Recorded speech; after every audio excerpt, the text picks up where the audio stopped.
Sao Paulo, Brasil, 31 de octubre de 2018.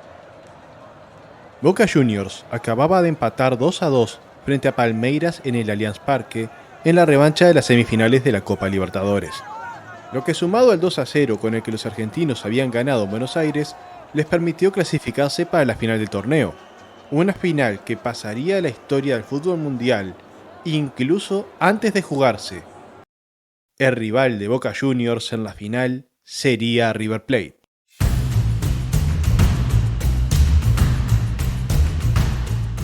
Los dos equipos más importantes de Argentina se enfrentarían en una serie a ida y vuelta para hacerse con el título más anhelado por toda Sudamérica.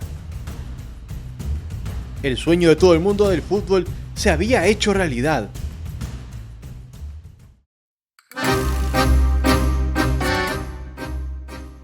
Para conocer y comprender plenamente esta rivalidad, es necesario retroceder hacia los inicios mismos del siglo XX. Fue en su primera década en que ambos clubes fueron fundados, River el 25 de mayo de 1901 y Boca el 3 de abril de 1905.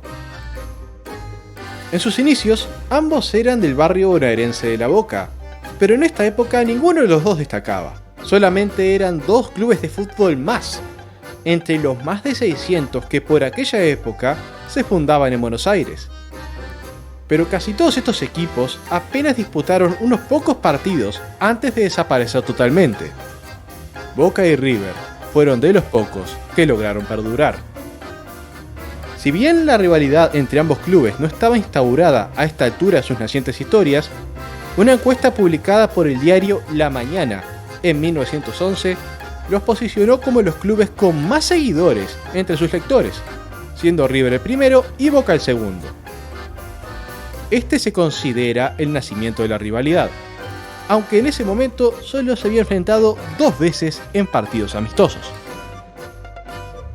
El primer partido entre ambos a nivel oficial de Primera División se dio 2 años más tarde, el 23 de agosto de 1913, que ganó River por 2-1.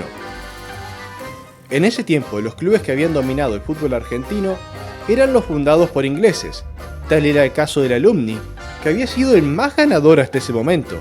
Pero ese año de 1913, la mayoría de estos equipos había dejado la práctica del fútbol para dedicarse en su mayoría al rugby. Esto liberó el camino para los clubes criollos de empezar a tomar el trono que había quedado vacío. Racing de Avellaneda fue el primero en aprovecharlo, ganando 7 ligas consecutivas entre 1913 y 1919. Pero Boca y River comenzaban a convertirse en la rivalidad máxima del fútbol argentino. Con el paso de los años, River dejó el barrio de La Boca para finalmente asentarse en Núñez. Sin embargo, esto no hizo que la rivalidad decayera. Todo lo contrario, la potenció. Para la llegada del profesionalismo al fútbol argentino en 1931, River y Boca ya se habían convertido en el clásico más importante de Argentina.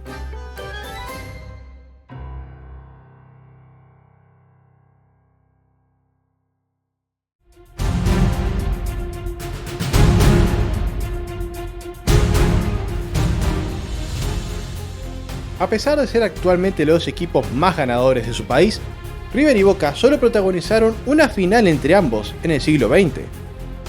Fue el 22 de diciembre de 1976, por la final del Campeonato Nacional, como se conocía entonces al torneo de Primera División. Aquel torneo tuvo una particular forma de disputa. Los 34 equipos fueron separados en 4 zonas de 8, que jugarían 2 ruedas todos contra todos, avanzando los 2 primeros de cada zona a cuartos de final, que se disputarían a partido único en cancha neutral. Boca fue líder de la zona A, mientras que River lo fue de la zona B. Los ainenses llegaron a la final tras eliminar a Banfield en cuartos de final y a Huracán en semifinales, mientras que River dejó por el camino a Quilmes y Talleres. La definición del torneo se disputó en un cilindro de Avellaneda repleto con más de 90.000 personas. Boca se proclamó campeón con un gol de tiro libre de su capitán Rubén Suñé. Este gol fue conocido como el gol fantasma, no porque fuera polémico en algún sentido, sino porque la filmación de ese gol se perdió durante 42 años, 10 meses y 20 días, siendo publicada por las redes sociales de Boca el 14 de noviembre de 2019.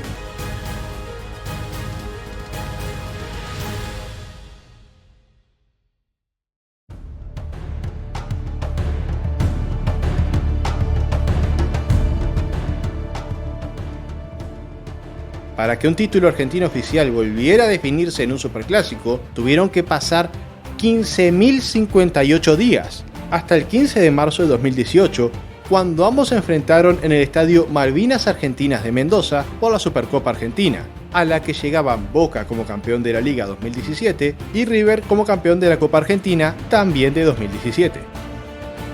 Esta vez la alegría sería para River, que se impuso por 2-0 con goles de Gonzalo Martínez e Ignacio Scocco. De esta final es muy recordada la conferencia de prensa que dio Marcelo Gallardo después del partido. La estrategia fue jugar mal 2 meses y que ellos no sepan cómo jugarnos. En las apuestas ellos eran los favoritos y hoy les ganamos, dijo el entrenador millonario a modo de respuesta a la prensa deportiva argentina, que había criticado duramente el rendimiento de su equipo.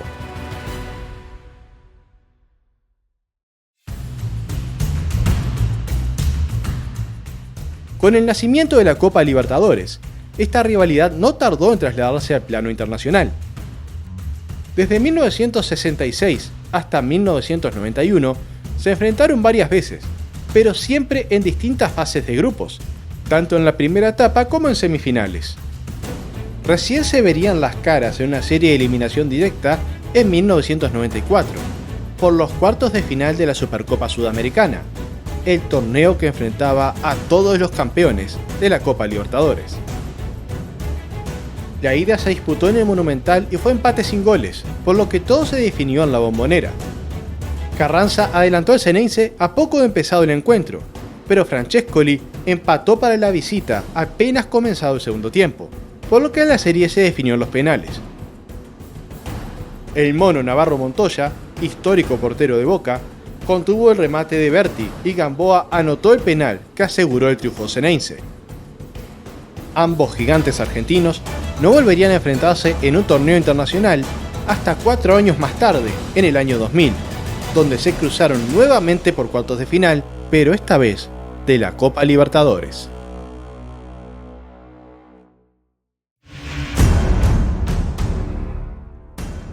River ganó la ida en el Monumental por 2-1, pero Boca logró rebatir la serie ganando 3-0 la revancha en la Bombonera. Ese partido sería conocido en la historia como el muletazo, ya que el tercer gol lo marcó Martín Palermo en su regreso a las canchas después de varios meses sin jugar tras sufrir una rotura de ligamentos cruzados. River tuvo que esperar 4 años para tener una oportunidad de revancha, y esta se dio en las semifinales de la Copa Libertadores 2004. Boca ganó la ida por 1-0 en la Bombonera, pero el triunfo de River por 2-1 sobre la hora en el Monumental llevó la serie a los penales, donde otro portero histórico de Boca, Roberto El Pato Abondancieri, tapó el remate de Maxi López para que más tarde el gol de Javier Villarruel le diera a Boca el pasaje a la final. El Xeneize terminó la revancha con 9 jugadores por las expulsiones de Fabián Vargas a los 20 segundos de comenzado el segundo tiempo por doble amarilla, y de Carlos Tevez al minuto 89. Acababa de marcar el 1-1 transitorio que le daba a su equipo la clasificación, pero en el festejo del gol imitó a una gallina moviendo las alas, siendo esto una provocación a los rivales y un grave insulto, por lo que el árbitro Héctor Baldossi no dudó en expulsarlo en el acto.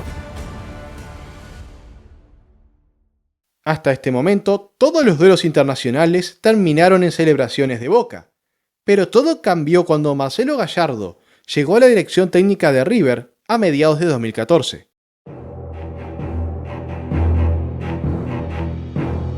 Las semifinales de la Copa Sudamericana de ese mismo año vieron un nuevo duelo entre xeneices y Millonarios. La ida fue empate sin goles en la Bombonera, por lo que todo se definiría en el Monumental. Boca tuvo una chance inmejorable de ponerse en ventaja en su primera llegada al área de River con un penal a favor. La vigencia por aquellos años del gol de visitante le daría una ventaja importante a Boca, ya que de convertir el penal, obligaría a River a marcar 2 goles para avanzar. Sin embargo, nada de esto ocurrió. Marcelo Barovero le atajó el penal a Emanuel Gigliotti, manteniendo su portería invicta. A los 16 minutos, Leonardo Pisculici logró llegar cara a cara contra el portero Agustín Orión y aprovechar su oportunidad para anotar el 1-0, con el que River pasó a la final de la Copa Sudamericana. Al año siguiente, Boca tuvo la oportunidad de buscar revancha, esta vez en los octavos de final de la Copa Libertadores 2015. Boca llegó como el mejor equipo de la fase de grupos, habiendo ganado sus 6 partidos correspondientes. Por otra parte, River había llegado a esta instancia como el peor de los segundos, logrando una clasificación casi milagrosa, con solamente 7 puntos sobre 18 posibles. La ida se disputó en el Monumental y nuevamente el triunfo fue para River, que se impuso 1-0 con un gol de penal de Carlos Sánchez cerca del final.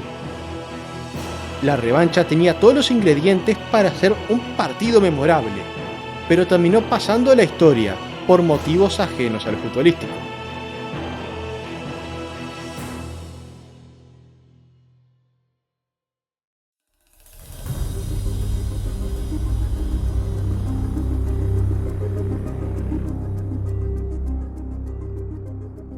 Después de que los primeros 45 minutos terminaran sin goles, todo el público de la Bombonera y quienes seguían el partido por todos los medios posibles esperaban que empezara el segundo tiempo.